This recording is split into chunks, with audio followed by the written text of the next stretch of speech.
कहानी की शुरुआत होती है एक ऐसे मिशन से जहां एक गलती की कीमत सिर्फ ऐसा नहीं बल्कि जान भी हो सकती है। हम देखते हैं रैचल वाइल्ड को। रैचल बताती है कि वह एक खास तरह की वकील है। उसका काम उन लोगों का पीछा करना है जो कानूनी रास्तों, फर्जी कंपनियों और अलग अलग लूप होल्स के पीछे अपना कर्ज छिपा देते हैं। वह कानून और गैर कानूनी दुनिया के बीच काम करती है। इसी वजह से वह खुद को उस दुनिया का हिस्सा मानती है जहाँ सब कुछ सिर्फ काला या सफेद नहीं होता। रैचल के लिए इस काम की सबसे बड़ी खासियत यही है कि अगर मिशन सफल हो जाए तो कमाई बहुत बड़ी होती है, लेकिन अगर मिशन फेल हो जाए तो इंसान जमीन के नीचे भी पहुंच सकता है। और इसी बात का उदाहरण हमें शुरुआत में ही देखने को मिलता है। रैचल का मेंटर ब्रैक्सटन एक बेहद बड़े मिशन पर होता है। वह मैनी सालाजार से मिलने उसके आइलैंड पर पहुंच चुका है। मैनी एक बेहद ताकतवर आदमी है और उसके ऊपर स्पेंसर गोल्डस्टाइन की करीब $1 अरब की रकम बकाया है। ब्रैक्सटन को वह रकम वापस लेकर आनी है। ब्रैक्सटन फोन पर बॉबी शीन से बात करता है और उसे बताता है कि उसके पास अच्छी खबर है। उसने मैनी से मुलाकात कर ली है और उसके पास वह एग्रीमेंट भी है जिस पर मैनी ने साइन कर दिए हैं। बॉबी को पहले इस बात पर विश्वास ही नहीं होता। वह पूछती है कि ब्रैक्सटन आखिर इतना बड़ा काम कैसे कर पाया। ब्रैक्सटन उसे बताता है कि उसके पास लेवरेज भी है, पेपर वर्क भी है और सबसे जरूरी मैनी के सिग्नेचर्स भी हैं। अब उसे लगता है कि $1 अरब वापस मिलने का रास्ता साफ हो चुका है, लेकिन ब्रैक्सटन को नहीं पता कि वह जिस जगह खड़ा है वहीं से उसकी वापसी मुश्किल होने वाली है। मैनी के लोग उसे वापस होटल ले जाने की तैयारी करते हैं। ब्रैक्सटन के साथ सुरक्षा के लिए सिर्फ एक आदमी है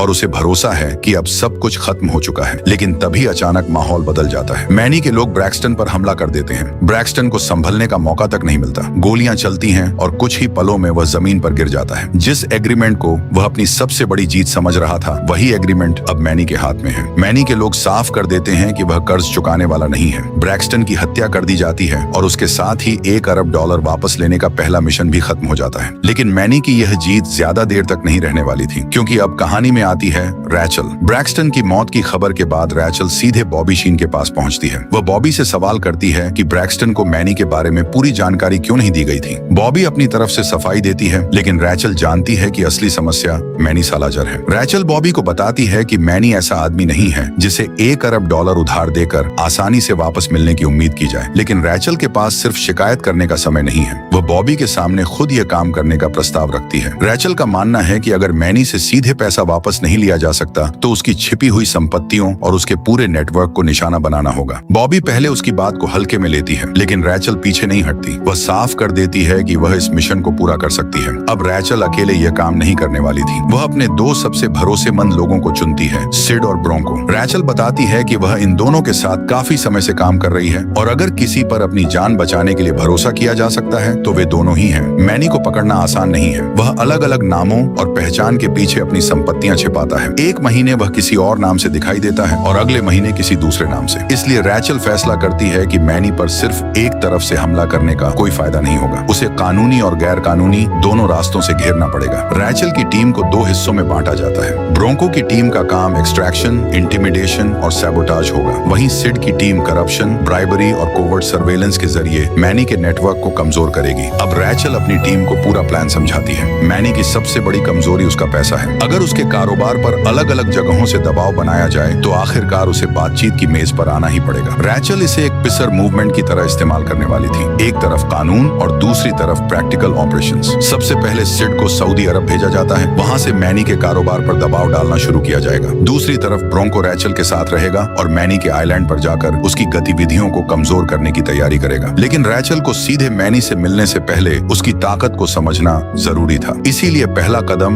मैनी के कुख्यात वकील हॉरोविट्स तक पहुंचना था। रैचल जानती थी कि अगर मैनी की प्रॉक्सी कंपनीज और शेल कंपनीज का पता चल गया तो उसकी छिपी हुई संपत्तियों तक पहुंचना आसान हो जाएगा। और इसी मकसद से रैचल एक ऐसी मुलाकात की तैयारी करती है जिसमें वह सीधे अपना असली खेल सामने नहीं लाएगी, क्योंकि मैनी तक पहुंचने का रास्ता उसके वकील से होकर जाता था और अब रैचल उस रास्ते पर पहला कदम रख चुकी थी। अब रैचल अपने प्लान को आगे बढ़ाने के लिए मैनी के सबसे जरूरी लोगों तक पहुंचने की कोशिश करती है। सबसे पहले उसका निशाना बनता है मैनी का ताकतवर वकील विलियम हॉरोविट्स। रैचल उससे मिलने पहुंचती है और सीधे मुद्दे पर आती है। वह बताती है कि मैनी पर $1 अरब की रकम बकाया है और वह यह पैसा वापस लेने आई है। हॉरोविट्स रैचल की बात सुनता है, लेकिन मैनी के खिलाफ जाने से साफ इनकार कर देता है। वह रैचल को समझाता है कि मैनी के खिलाफ खड़ा होना आसान नहीं है, लेकिन रैचल भी पीछे हटने वाली नहीं होती। वह हॉरोविट्स को साफ संकेत देती है कि अगर वह सहयोग नहीं करेगा तो वह मैनी के कारोबार के खिलाफ ऐसे महंगे कानूनी और गैर कानूनी दबाव बनाएगी कि उसके लिए मामला संभालना मुश्किल हो जाएगा। हॉरोविट्स फिर भी उसकी मदद करने करने से मना कर देता है। अब रैचल समझ जाती है कि सिर्फ बातचीत से काम नहीं बनेगा। वह अपनी टीम को मैनी के कारोबार पर हमला शुरू करने का आदेश देती है। सबसे पहले सिड को सऊदी अरब भेजा जाता है। वहाँ मैनी एक बहुत बड़ा होटल बना रहा था, लेकिन निर्माण में नियमों का उल्लंघन हो रहा था। सिड इसी कमजोरी का फायदा उठाता है। वह स्थानीय अधिकारियों तक जानकारी पहुंचाता है कि होटल के निर्माण में मंजूर सीमा से ज्यादा निर्माण किया जा रहा है। कुछ ही समय में अधिकारी वहां पहुंचते हैं और निर्माण की जांच शुरू कर देते हैं। जांच के बाद मैनी का प्रोजेक्ट रोक दिया जाता है। अब सैकड़ों नहीं बल्कि हजारों मजदूर बिना काम के बैठ जाते हैं। मैनी के कारोबार को हर हफ्ते करोड़ों डॉलर का नुकसान होने लगता है। हॉरोविट्ज के पास फिर से बुरी खबर पहुंचती है। मैनी गुस्से में उससे पूछता है कि आखिर उसके प्रोजेक्ट में इतनी बड़ी परेशानी कैसे आ गई, लेकिन रैचल की टीम अभी सिर्फ शुरुआत कर रही थी। सिड का अगला निशाना मैनी का स्टील शिपमेंट होता है। निर्माण के लिए आने वाला हजारों टन स्टील बंदरगाह पर पहुंच चुका था। सिड एक पोर्ट सुपरिंटेंडेंट को अपने पक्ष में कर लेता है। कुछ कागजी गड़बड़ी दिखाकर स्टील शिपमेंट को इंपाउंड करवा दिया जाता है। अब मैनी के पास निर्माण जारी रखने के लिए जरूरी सामान ही नहीं बचता। करीब 20,000 टन स्टील बंदरगाह पर फंस जाता है। निर्माण स्थल पर लगभग 2,000 मजदूर खाली बैठ जाते हैं। इस देरी और पेनाल्टीज की वजह से मैनी को हर हफ्ते लगभग $5 मिलियन का नुकसान होने लगता है। अब मैनी को समझ आने लगता है कि यह सब अचानक नहीं हो रहा। कोई जानबूझकर उसके कारोबार को एक एक करके कमजोर कर रहा है। उधर रैचल अपनी टीम के साथ अगली चाल की तैयारी करती है। वह कहती है कि अगर मैनी को एक तरफ से दबाया जाएगा तो वह संभल सकता है, इसलिए दूसरी तरफ भी आग लगानी होगी। अब निशाना बनता है मैनी का स्पेनिश आइलैंड। वहीं मैनी का एक बड़ा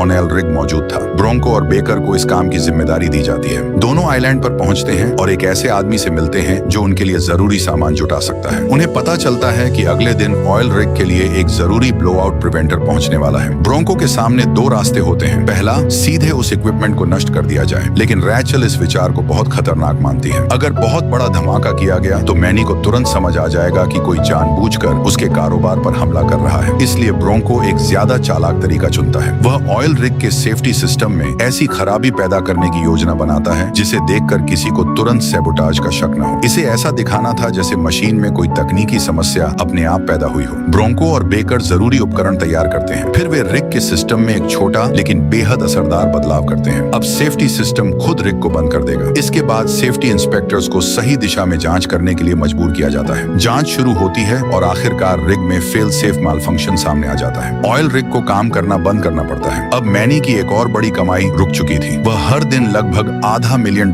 खोने लगता है। मैनी का गुस्सा अब और बढ़ जाता है। वह हॉरोविट्ज को बुलाकर पूछता है कि आखिर उसके साथ ये सब कौन कर रहा है। हॉरोविट्ज आखिरकार सच बताता है। इसके पीछे रैचल वाइल्ड है। मैनी पूछता है कि क्या रैचल को खत्म कर देने से यह समस्या खत्म हो जाएगी, लेकिन हॉरोविट्ज उसे रोकता है। वह बताता है कि रैचल ने अपने पीछे कानूनी सुरक्षा की पूरी व्यवस्था कर रखी है। अगर उसके साथ कुछ होता है तो कई प्रीपेड लॉयर्स तुरंत उसका मामला आगे बढ़ा देंगे। यानी रैचल को मारने से मैनी की परेशानी खत्म नहीं होगी, बल्कि मामला और ज्यादा बिगड़ जाएगा। हॉरोविट्ज मैनी को सलाह देता है कि रैचल से समझौता करना ज्यादा सस्ता पड़ेगा, क्योंकि रैचल के हमलों की वजह से मैनी को लगभग $28 मिलियन हर महीने का नुकसान हो रहा था। अब मैनी पहली बार सोचने लगता है कि शायद रैचल को पैसे देकर रोक देना ही बेहतर होगा, लेकिन उसके पास अभी भी एक फायदा था। रैचल को मैनी के सारे छिपे हुए पैसे के बारे में पता नहीं था। उसके फाइनेंशियल एम्पायर का सबसे महत्वपूर्ण हिस्सा वुल्फगैंग नाम के एक आदमी के हाथ में था। वुल्फगैंग अलग अलग देशों में शेल कंपनीज और दूसरे फाइनेंशियल स्ट्रक्चर्स के जरिए मैनी का पैसा छिपाता था। अगर रैचल को यह पैसा नहीं मिलता तो वह पूरा